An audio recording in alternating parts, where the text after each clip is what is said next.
प्यारे विद्यार्थियों नमस्कार। आज मैं सामाजिक विज्ञान के बारे में बात करने जा रहा हूं। विद्यार्थियों, सबसे पहले हम पता कर लें कि सामाजिक को हम लोग कितने भागों में डिवाइड कर सकते हैं, जिससे कि हमारे को पढ़ने का है जो तरीका है जो अपन अलग तरीके से इनको है जो समझ सकते हैं। तो सबसे पहले सामाजिक को हम 5 भागों में डिवाइड कर सकते हैं। कितने भागों में? 5 में। सबसे पहले आता है भूगोल, दूसरा राजनीति, तीसरा अर्थशास्त्र, चौथा इतिहास और 5वां कला एवं संस्कृति। कला एवं संस्कृति। तो विद्यार्थियों, ये है जो इतिहास के आपके टॉपिक है, मतलब अलग अलग डिवाइडेशन कर दिया है, जिससे कि अपन को पढ़ने का है जो वे है जो अपन अलग तरीके से इनको समझ सकते हैं। तो मैं आज बात करने जा रहा हूं इतिहास के बारे में। इतिहास के बारे में किसके बारे में बात करेंगे?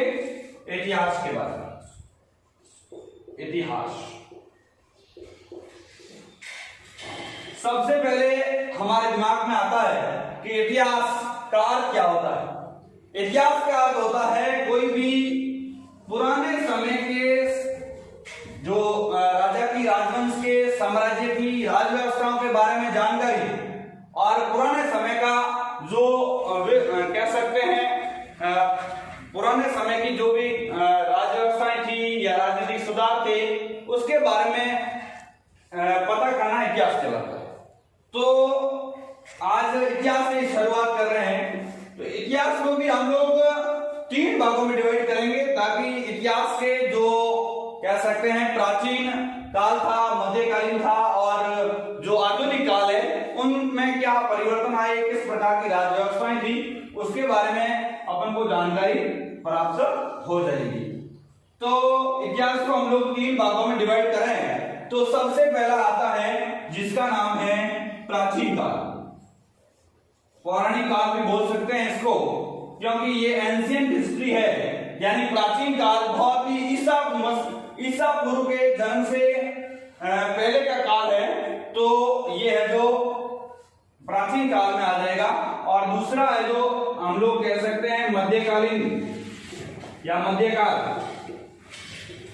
और तीसरा आपका हो जाएगा आधुनिक काल। तो विद्यार्थियों, आपको पता हो गया होगा, इतिहास की बात करें तो सबसे पहले प्राचीन काल आता है। तो आज हम लोग प्राचीन काल के बारे में ही बात करेंगे। तो चलिएगा, थोड़ा सा मैं इसको रफ कर सकता हूं, जिससे कि यह जो इस प्राचीन काल को समझने में हमको बेहद आसानी हो जाए। प्राचीन काल को इंग्लिश में बोलते हैं एंशिएंट हिस्ट्री, यानी प्राचीन, बहुत ही जो इतिहास का वर्णन मिलता है हमको, उसमें सबसे प्राचीन काल कौन सा था उसके बारे में अभी हम लोग बात करेंगे। तो प्राचीन काल की बात करें तो प्राचीन काल को हम लोग सबसे पहले आज बात करेंगे प्राचीन काल में, जिसका नाम है मौर्य काल। प्राचीन काल में मौर्य काल, गुप्त काल, वे समस्त काल आते हैं। तो सबसे पहले बात करेंगे हम लोग मौर्य काल। अब मौर्य काल में सबसे पहले हमारे दिमाग में प्रश्न आता है, ये काल कौन सी शताब्दी और कौन सी शताब्दी से कौन सी शताब्दी के बीच में चला? तो हम लोग ये कह सकते हैं कि ये मौर्य काल 4वीं शताब्दी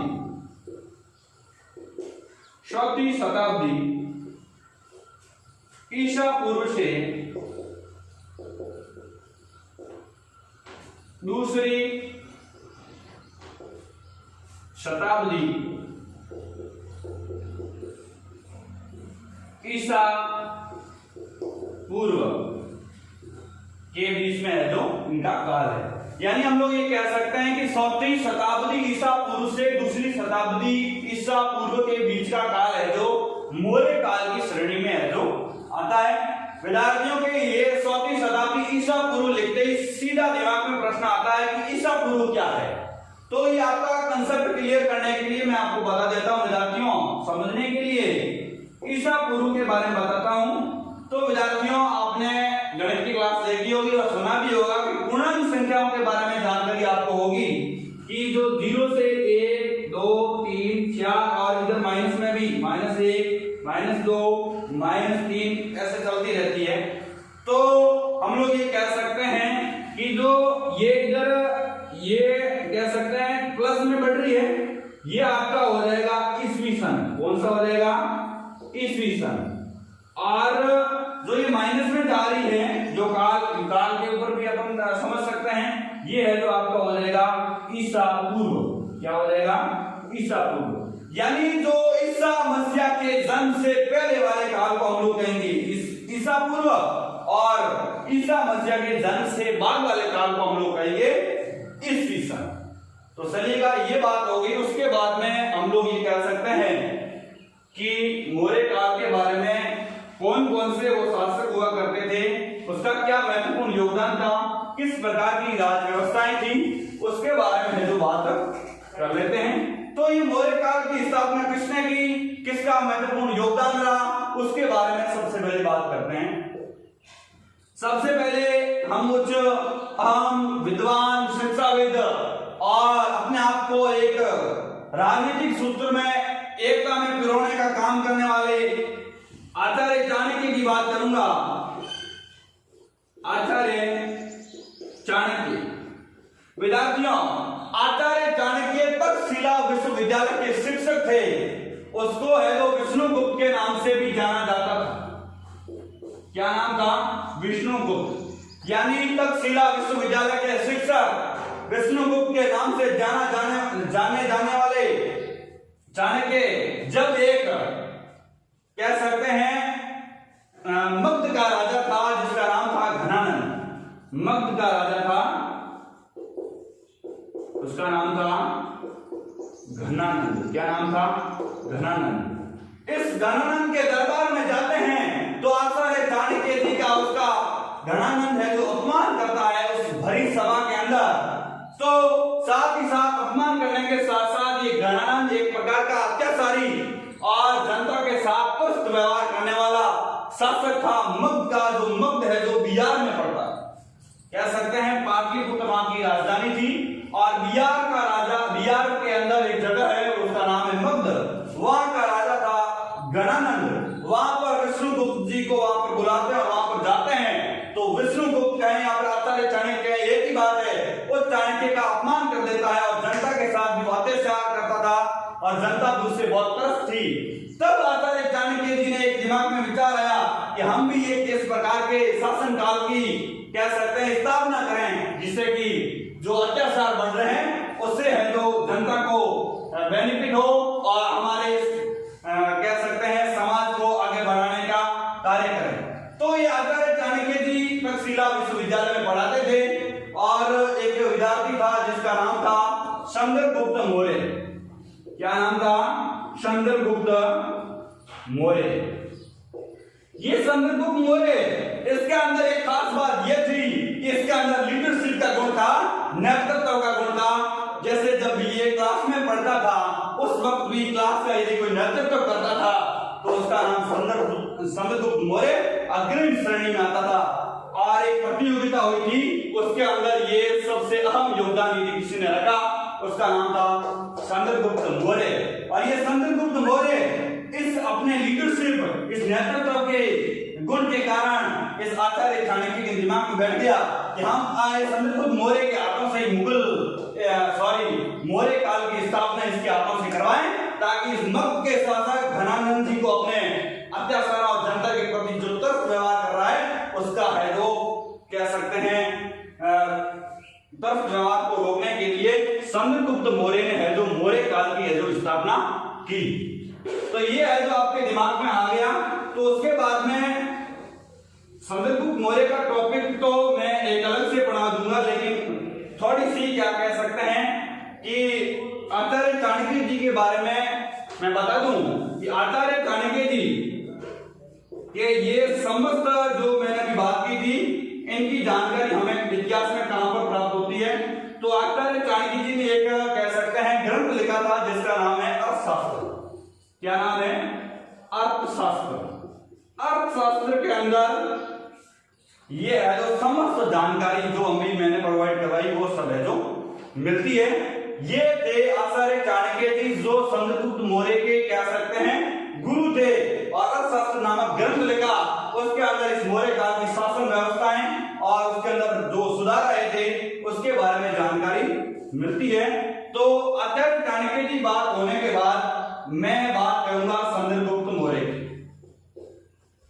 जब आचार्य चाणक्य जी का कह सकते हैं अपमान हो गया और जनता के प्रति वह खिलवाड़ की तरीके से हर प्रकार से उसको दबाव देना, बिना मतलब कोई भी किसी के पास अत्याचार होते हैं तो किसी न किसी भावना को आहार तो होता ही है। तो आचार्य चाणक्य जी दिमाग में प्रश्न आया और चंद्रगुप्त मौर्य को वहां का शासक बना दिया। किसको? चंद्रगुप्त मौर्य को। 322 ईस्वी की बात कर रहा हूं, और 322 ईस्वी में चंद्रगुप्त मौर्य ये गणानंद जो मगध का शासक था उसके साथ क्या होता है? युद्ध होता है। इस चंद्रगुप्त मौर्य का युद्ध होता है घनानंद के साथ।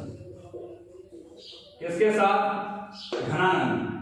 और ये घनानंद को क्या करता है? चंद्रगुप्त मौर्य उसके अंदर लीडरशिप का गुण था, ये क्या करता है? इसको परास्त कर देता है। ये है जो हार जाता है। और चंद्रगुप्त मौर्य है जो वहां पर मौर्य काल की है जो स्थापना कर देता है। कौन? चंद्रगुप्त मौर्य। किसकी स्थापना कर देता है? मौर्य काल। ध्यान से सुनिए, धीरे धीरे दिमाग में बिठाने का प्रयास करेंगे तो आपको आराम से इतिहास का प्रत्येक टॉपिक आराम से समझ में आ जाएगा। तो विद्यार्थियों, ये चंद्रगुप्त मौर्य वहां पर घनानंद को कह सकते हैं मगध का राजा था, उसको परास्त करके मौर्य काल की स्थापना कर देता चंद्रगुप्त मौर्य। और धीरे धीरे छोटे छोटे राज्यों पर भी वह है जो आगे बढ़ता है और उनको भी है जो कह सकते हैं उसके अधीन कर लेता है। बहुत ही बड़े साम्राज्य की है जो स्थापना है जो कर लेता है चंद्रगुप्त मौर्य।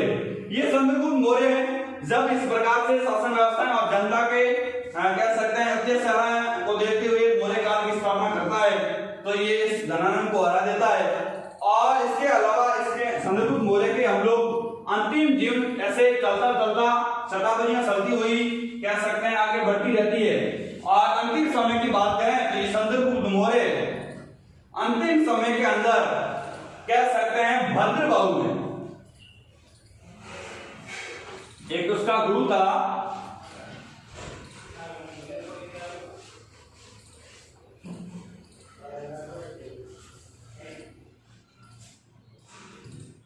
भद्रबाहु। क्या नाम था? भद्रबाहु के श्रवण बेलगोला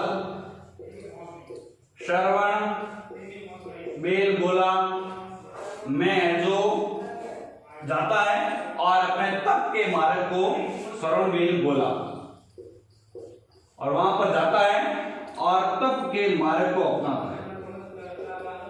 तो किसने? चंद्रगुप्त मौर्य।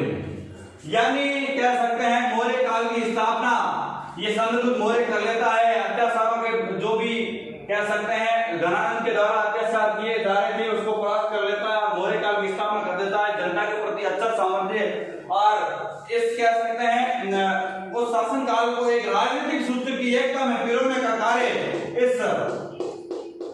चंद्रगुप्त मौर्य के द्वारा किया जाता है। और अपने गुरु कह सकते हैं आचार्य चाणक्य जी के मार्गदर्शन में जब कुछ प्रधानमंत्री वहां पर आचार्य चाणक्य जी बन जाते हैं और अच्छी नीतियों से साम्राज्य चलाते हैं। और जब साम्राज्य चलाते शासन काल के कुछ वर्ष बीत जाने के बाद आचार्य चाणक्य जी भद्रबाहु के श्रवण बेलगोला में है जो चले जाते हैं। वहां पर है जो आचार्य चाणक्य जी तप मार्ग को अपनाते हैं और जीवन के अंतिम समय में है जो वहां पर एक मंदिर बना हुआ था, वहां पर है जो अंतिम सांस है जो लेते हैं। उसके बाद में ये तो इसकी बात हो गई। इस चंद्रगुप्त मौर्य के बाद में एक शासक आता है जिसका नाम था बिंदुसार। क्या नाम था? बिंदुसार। सबसे पहले मैंने आचार्य चाणक्य की बात की, वो है जो कह सकते हैं मौर्य काल की स्थापना कराने में यदि किसी का अहम योगदान था वह है जो आचार्य चाणक्य था। उसके बाद में आ गए चंद्रगुप्त मौर्य। चंद्रगुप्त मौर्य के बाद में चंद्रगुप्त मौर्य का पुत्र जिसका नाम था बिंदुसार। ये बिंदुसार सबसे पहला दिनांक माना, इसका नाम बिंदुसार है। बहुत अच्छा टॉपिक पता। तो विद्यार्थियों, ये बिंदुसार का नाम बिंदुसार कैसे पड़ा कि जब ये चंद्रगुप्त मौर्य था उसके अंदर इतना कह सकते हैं उसकी इतनी पाचन शक्ति तेज थी कि यदि कोई भी किसी को इसको है जो जहर भी पिला ले तो उसके अंदर जहर का विपाचन हो जाता था। इस प्रकार का था चंद्रगुप्त मौर्य। कौन? चंद्रगुप्त मौर्य। चंद्रगुप्त मौर्य को किसी ने जहर खिला दिया और उसकी पत्नी को जहर खिला दिया। दोनों का साथ में जहर खिला दिया जाता है और पत्नी उसकी है जो कह सकते हैं बेहोश हो जाती है। कौन? पत्नी हो जाती है बेहोश। इस चंद्रगुप्त की पत्नी बेहोश हो जाती है और ये बात तो पता लगती है आचार्य चाणक्य जी के पास में वहां जाते हैं तो वो आते हैं और उसको है जो पेट चीर करके बच्चा निकालते हैं। वह बच्चा है जो बिंदुसार था और वह ऐसा माना जाता है कि उसके सिर के ऊपर एक गांठ भूमि संरचना थी और बिंदु की तो संरचना थी, इसी कारण से इसका नाम बिंदुसार है। तो ये चाणक्य के पुत्र बिंदुसार का कहा जाता है। उसके अलावा मैं थोड़ी सी चंद्रगुप्त मौर्य की एक और बात बता देता हूं कि उसकी कह सकते हैं कि शादी किस प्रकार से हुई और उसने एक और सिकंदर का समकालीन था, उसका कह सकते हैं उत्तराधिकारी सेल्यूकस। चंद्रगुप्त मौर्य एक सिकंदर का उत्तराधिकारी था। सिकंदर का उत्तराधिकारी कौन था? सेल्यूकस। सिकंदर का उत्तराधिकारी सेल्यूकस को क्या कर दिया? इसने भी पराजित कर लिया। ये था चंद्रगुप्त। वापस चंद्रगुप्त की बात कर रहा हूं क्योंकि इसमें एक विशेष टॉपिक था, उसके बारे में बात की। सिकंदर का उत्तराधिकारी सेल्यूकस उसको पराजित कर लिया और हेरात, बलूचिस्तान,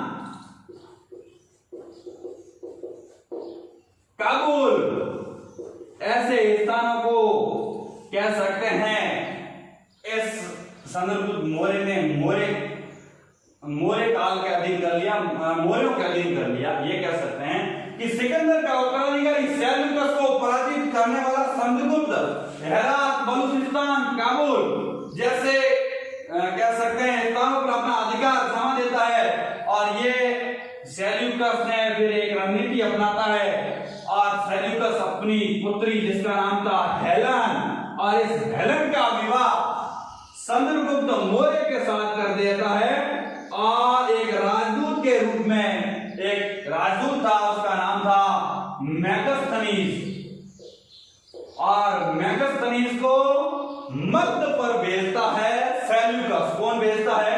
सेल्यूकस। और ये मेगास्थनीज की खास बात यह है कि कई वर्षों तक मध्य पर ये मेगास्थनीज राजदूत के रूप में रहता है और एक पुस्तक लिखता है जिसका नाम है इंडिका।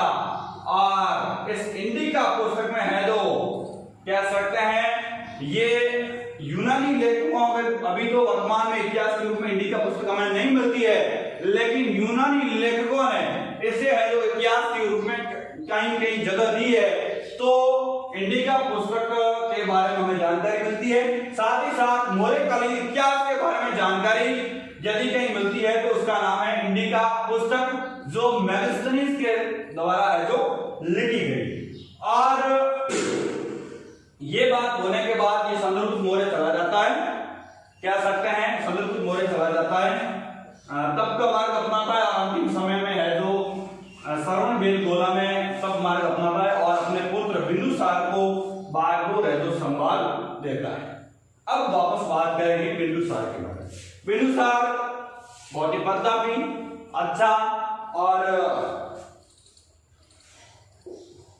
राजनीतिज्ञ और अपने आप में प्रतापी शासक था और इसको एक खास बात यह है कि ये दो कह सकते हैं लंबे समय तक उसने शासनकाल चलाया और इसको अमित्र घाट के रूप में जाना जाता है।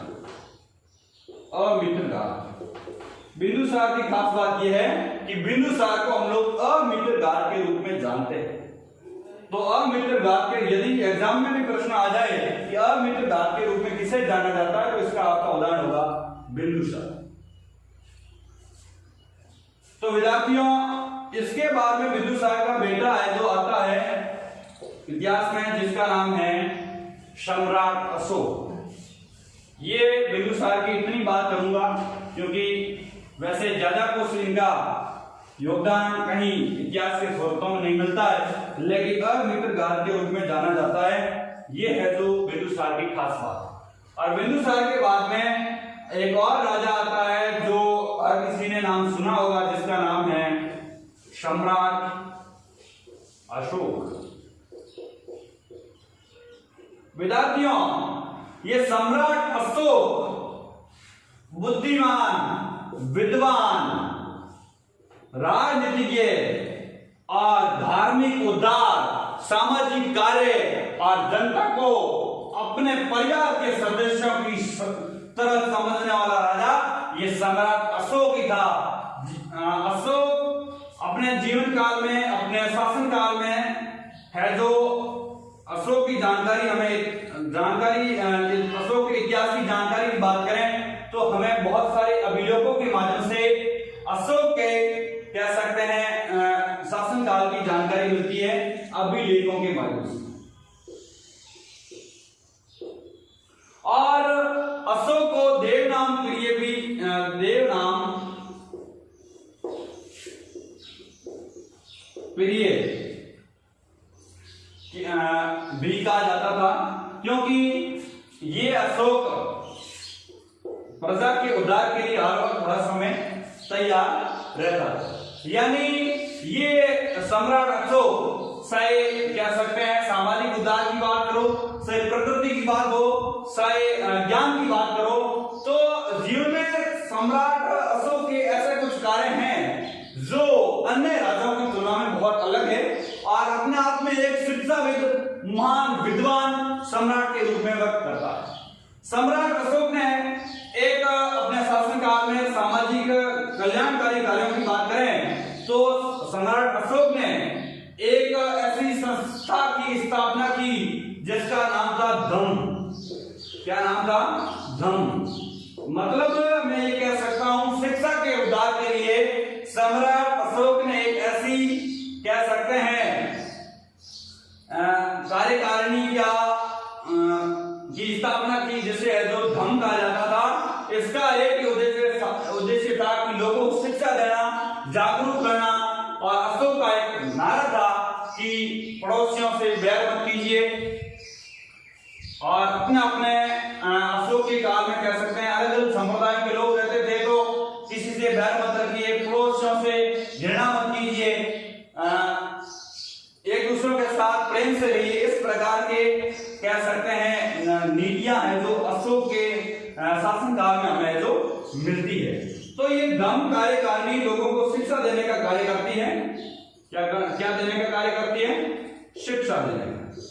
और साथ ही साथ जब ये शिक्षा की बात हो जाती है तो अशोक के जीवन काल में कह सकते हैं लोगों के प्रति जो नैतिक आचरण थे उसमें भी बदलाव आए और लोग अन्य शासकों की तुलना करें तो अशोक के काल में शासन व्यवस्थाएं अन्य शासकों की तुलना में कह सकते हैं यहाँ पर प्रजा के प्रति कह सकते हैं निरादर की भावना बहुत कम हुई थी। उसमें आदर बढ़ा, प्रजा में अपना तो बढ़ा, भाईचारा बढ़ा और प्रकृति प्रेमी बने।